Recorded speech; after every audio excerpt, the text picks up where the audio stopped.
beautiful artisans to Echo Art with Carmella-T. I'm so happy to be here. You're really going to love this next quilt that we're doing.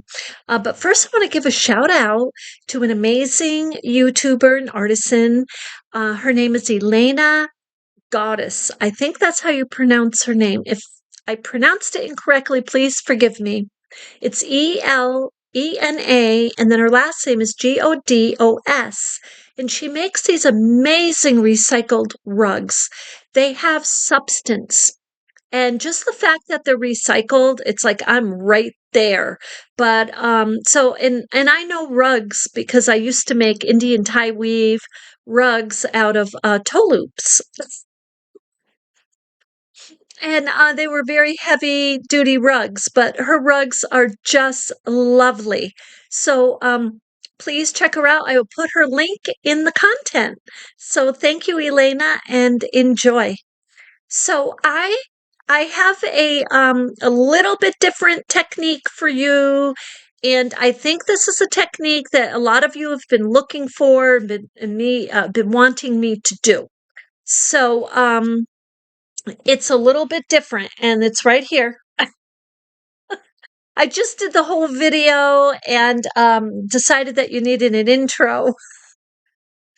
So I have this beautiful quilt that I'm going to go through in detail with you in the next couple of frames. And in this, before we continue, I just want to give you a little summary of what you will need to do this project with me.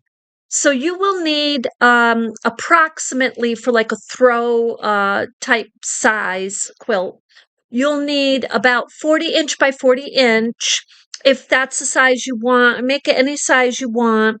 But you'll need a base. So either some type of a cotton type of fabric, and I kind of go over that a little bit with you. And then you'll need a second piece that you'll want to use for your backing. So that piece will have to be a little bit like a couple of inches larger all the way around. So you'll need two pieces of fabric like that. So let me clarify, you'll need one 40" by 40" for your base. That will be the one that you're sewing like this, that you're sewing your patches onto. And then the second piece will be the backing, what you are going to put on the back, and then maybe fold it to the front for the hem, like we just did on the last art piece. This piece right here. And our little village, we put a back to front hem. So that's the backing. So the backing always needs to be, a couple of inches larger. So, and then of course you will need your lacy thread, or if you're using your Sashiko thread, or if you're using embroidered thread. And then for your needles, like I use kind of a sharp darning needle and longer with a nice wide eye, but not too wide-eyed. And you can also use embroidery needles, which are a little sharper. Some of them are shorter though, so you might want a longer one because you're going through a couple of layers of fabric. I've tried the shorter embroidery needles, and they do not work for me. I pick myself every time. So, and then of course your scissors, your fabrics. I talk to you about the sizes, and I kind of show you with this ruler the sizes. But let me say, unless you really do want the teeny tiny sizes, like 3 by 4 inches, you're really going to be going with something like at least starting 5 by 5, 5 by 6, 6 by 7, 7 by 8, larger pieces, because you're making a larger piece here. I'm going to put this camera down, and we're going to take a look. Some of you might remember this. This is one of my new tools, is this pivot, so I got to be careful, but I'm going to bring this down. So, and I want to talk to you about this because this is the technique and the style that we're going to use. And I'm going to get down here. So this is a piece using all the Boro stacking techniques. And the difference between this piece and a lot of the pieces that you've seen from me recently is that over time, I have been trying to transition more and more to cottons. Now, with that said, and I think our society is too, more and more, but with that said, you have a lot of blends here, and I wanted to add the blends because I'm like, what are we going to do with these? Why can't we use these in our pieces? So this is a blend. This is a blend. And these are all different textured. Some of these are vintage. This is vintage. This is part of a dress. That's a blend. That's like polyester actually in there. And this is part of a sheet in, this is part of a scarf and it's silk. This is silk. This is not silk, but it's silky. So this is part of a sari down here, or sari. So you'll notice, for those of you who have been following me and practicing and doing your Sashiko stitching, you're seeing the running stitches just around the edges here of these pieces. So this is what we're going to do. We're going to use this method, and let's see if I can give you a little bit better. This is very big. Let's see if I can pull this out. So we're not going to go as big. We're going to do 40-40. This is like 40-70. This is big. So, but this is going to give you a little bit of a different feel. You're going to get oriented a little bit differently. You're still going to see your Sashiko stitching. Now, the beauty of this, and I'm going to go grab a piece of one of my artworks. Hold on.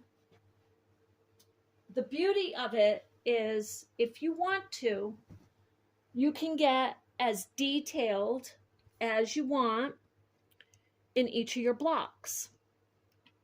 Okay, let's say you want to add a detail like that in one of your blocks. But what we're going to do is we're going to honor the beautiful aesthetics of each piece of fabric and bring them out and celebrate them together, and keeping our Sashiko stitching on the edges. So we will be stitching them when we get a row together. That's what I'm saying. We're not because I am very used to putting the whole piece together and then sewing.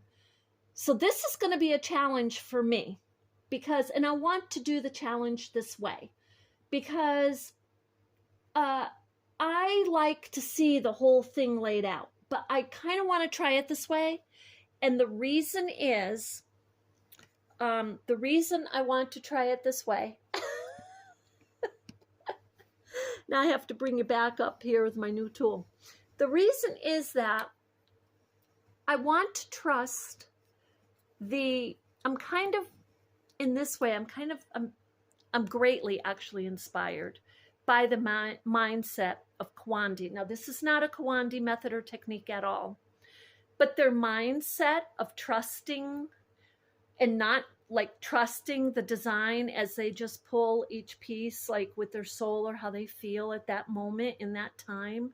And then when they put the whole piece together, it's like a surprise. So instead of laying everything out, and I know what that design is, and then stitching, we're going to have a different approach, a more soulful, if you will, being inspired from Kawandi, but in creating our Boro.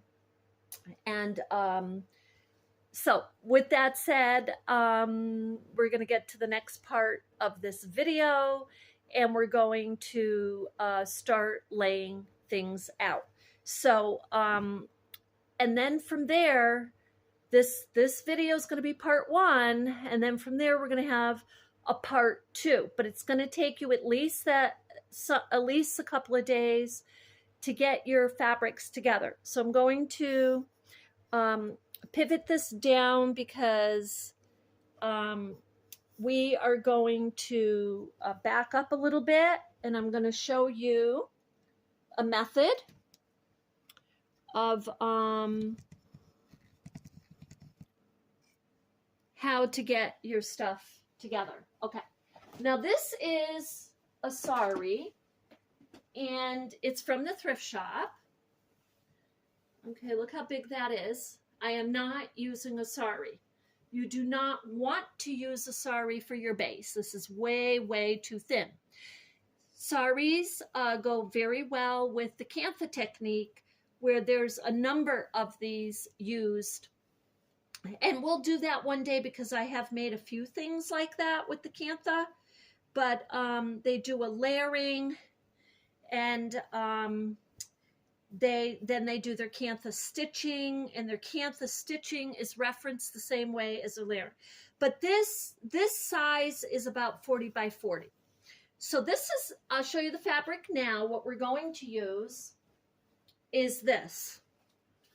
This is fabric from the thrift shop. This is cotton. This is a really good size. So I'm going to simply, oh, see, and here is the tag from the thrift shop. That's how much I paid. Oh, and it says there, queen flat, because this was, I had cut this. But anyway, I'm using only one layer of this. So I'm going to simply lay it out. So I'm going to show you that. We're going to lay it out. And then I'm going to straighten this out.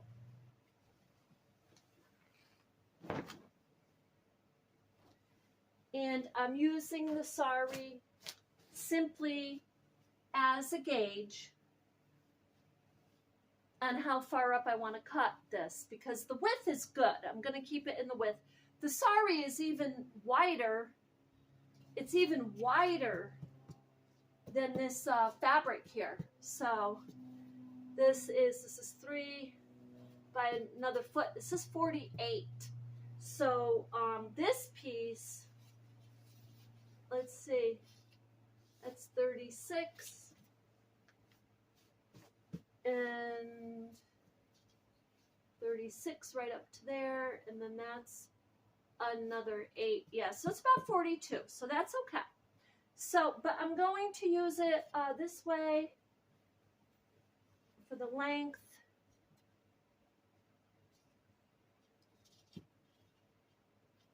And yeah, see, it's 10, that's 46. Yeah, 46 is sari. So, I kind of want it to come here. So I think I'm going to, because I don't want it a full 48. So that's what I'm going to do. I use the sari to gauge the size of this. And now, because it's striped, I cut right along the stripe. And I just stay right on that because that's already measured out. That's a perfect guide for me. Perfect. So we're going to use that. And this is a good base because it's cotton. It's older too. This is an older piece. So, okay, let's see. This is how we're going to start. We're not doing anything with the sari. The only thing we used it for was to measure. That's just a nice, easy way to measure. And so this is nice. This is beautiful, actually. This is going to be nice.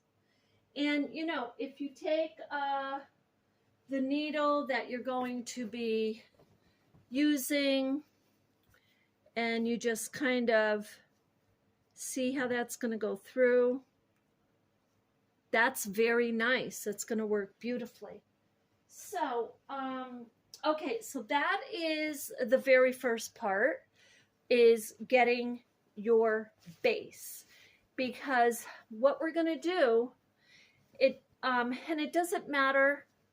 Now, it doesn't matter which side you're going to put your design, your patches on, if you're covering the whole thing. If you're not covering the whole thing and you're very conscious about the design or the color because maybe you want some of that to show, then you want to be a little more picky about your base. But basically this whole thing, and I was toying with the idea of using this video to show you how not to cover all of your base. And we'll be doing that soon. And, you know, probably have some of those over on Patreon for special different videos too, but we'll do it here too. And so with that, this is our base. Now the next thing we need to get are our pieces. So I want to bring this video back. I want to bring you back over. We're going to bring you down and we're going to bring you back over here to our quilt because I want to talk to you about your pieces. So now there's a couple ways that you can do this. And it, again, depends on, whoops, I'm sorry. There we go. It depends on what you want to do. Now, I'm going to just give you an idea. We're working with this about 40 by 40 or around that measure. And these measure, just to give you an idea, about 8.5. That one's about 8.5 by 7. This one, 6 by about probably 7 again, or 8 by 7. So these are larger pieces. That's 5. This one is probably 10 inches by 4. So you see the different sizes. And I stayed with mostly rectangles and squares. So you want to get a big batch of those. And I will show you. I just want to show you a couple things I have here. Now, this piece, if you have scrap fabrics, for example, take a look at this one. You can use this. Absolutely. Don't worry that, don't try to necessarily cut it all up into a rectangle, because you can place this on here, for example, like that. And you can use different shapes even. You can get as creative as you want with this project. But I lay that there for a moment, and I just want to give you an example of what I'm talking about. So bring this down a little farther. So here, let's say I lay this one like right there, like that. So I still have my checkers and this and that. I can leave this shape if I want to. And let's say this is cut and I place that one there. So basically what I'm saying is you can build, if you have a couple pieces that are really weirdly shaped, but they're larger, don't worry about cutting them down necessarily. Just kind of use them right in your design. Or you can use them as the design, you know, let the shape be the beautiful piece of art that you're trying to display. So anyway, so what you'll need in your pieces like this is, so, you know, kind of focus on, you don't want to, if they're too, look, you can do this. You can have 3 by 4, you know, really teeny tiny pieces. And that would be more, excuse me, I'm going to bend over here. That would be more like these little sizes here, because this is a smaller piece. And you may want to get those vintage fabrics that you just love so much, or there's a design on there you just love, because this will allow those to show up, let's say, be displayed, be the dominant part, let's say, of this quilt. And yes, your edges are going to be raw unless you want to fold them. If you fold them, it does add another layer to you sewing. If you pick cottons that are nicely woven, not too loose, not too tight, because if they're too tight, you might have a problem getting the needle through. But a fat quarter type cotton, that should work fine, and doesn't need this piece. Take a look at this piece with the idea that it's old. I mean, this is, I cannot tell you how many times this piece has been moved around. Even today, look, we put things on it. I'm moving it around. These are not fraying. And I got to tell you, on this certain piece, it's just the stitching along the edges. Now, that type of stitching works really, really well in so many other, it just adheres the fabric. It just reinforces it. The stitches reinforce it. Like, you could go in, if you're making, let's say you're making a piece, you're making a coaster, and I've shown you this, and you go in just a little bit to sew it, and then you're pulling out your frays because you're creating a fringe, because you've sewn it. It won't go past where you have your stitches. So stitching is very effective. It's very strong, and you can see in this beautiful piece, there's, maybe a thread here and there, and I can go through and clip those and clean it up a little bit. And but look how beautiful this is. Now, the other thing is, as you're preparing for this project, you can use, if you want, it's up to you.